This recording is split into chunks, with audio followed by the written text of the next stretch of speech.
All right, today's Spec Corvette project is to do some work on my window net. Running a G-force net. I actually got this from Spec when I had them do my my roll cage. And what they did is they welded in a piece in the back for the net to mount to. And I also have a piece up front that's attached to the A-pillar. I'm finding out though, as I prepare to go and get a logbook for this car, that the front mount has to be attached to the cage. What I'm told from talking with the gentleman that'll be issuing my logbook earlier today is that it doesn't necessarily have to be welded to the cage, but it does have to be attached to the cage, and it can't be on the A-pillar. He won't let me do anything like reinforce this with JB weld or anything like that.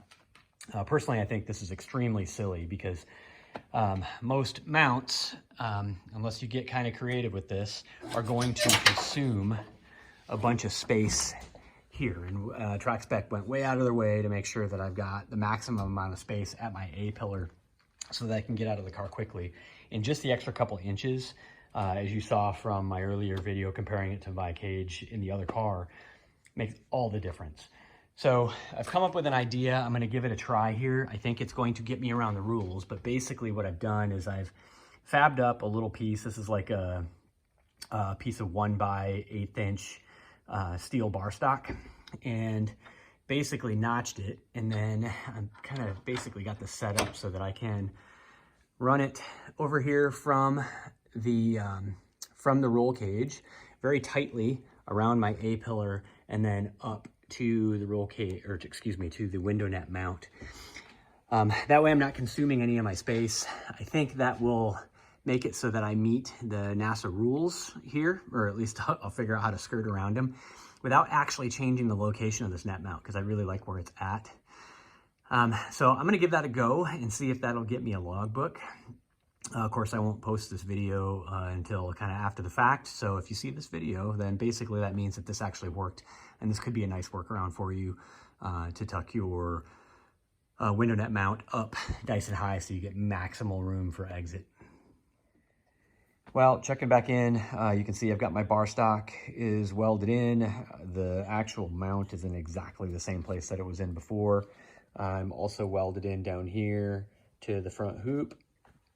So that guy's ready to go. It's super tight up against the A-pillar, so I'm pretty happy with that. It's not really consuming much extra space. I'll never notice it getting out of the car, but it should get me through the NASA rules. That is directly attached to the roll cage, so as far as I can tell, that meets the spec. So I'll go ahead and get my window net now in and get it strapped to the NASCAR bars, and that net will be good to go.